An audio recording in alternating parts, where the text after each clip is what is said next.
umuulan dito sa amin ngayon.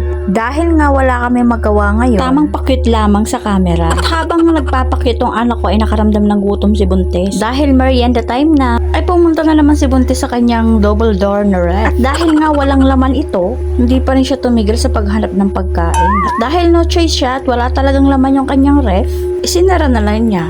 At habang nag-iisip ako ng makakain, may naalala ko. Umorder nga pala ako ng pagkain ng isang araw sa TikTok. At ito na, Charon, dumating na siya.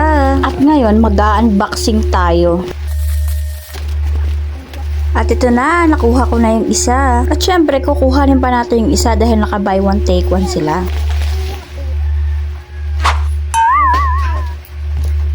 At ito nga yung Mini Crunch cereal jar na sobrang sikat na sikat sa TikTok. At dahil sa kakapanood ko nga nito, ay naku dahil nagutom ako kaya napa-order ako tuloy. Oo, tama ang narinig na naka-buy one take one sila. At ang flavor nga pala na napili ko ay Rainbow Crunch at Cookies and Cream. Kaya nabulol na tuloy ako.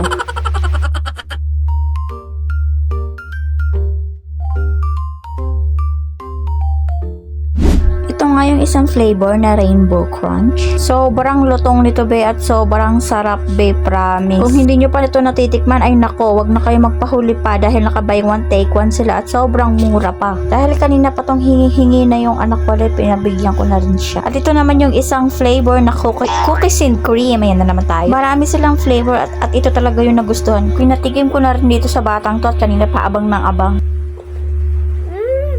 Yummy? At dahil nga gusto ko na malaman kung anong lasa nito, tinikman ko na din. Unahin muna natin tikman itong Rainbow Crunch. Unang kagat, panalo agad. Panoorin nyo na lang ang mga kaganapan sa pagkain namin. At talagang hindi na kami nakapagsalita dyan sa sobrang sarap.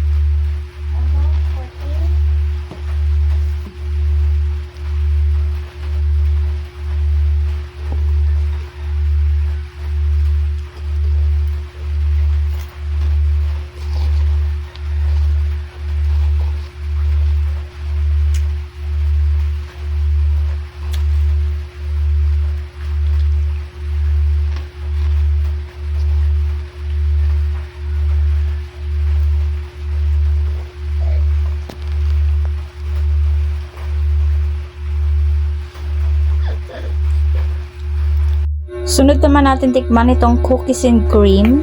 O ayan, hindi na ako nabulol dun ha. Kung gusto nyo palang umorder nito, lalagay ko na lang dyan ang link para diretso na kayo sa TikTok shop.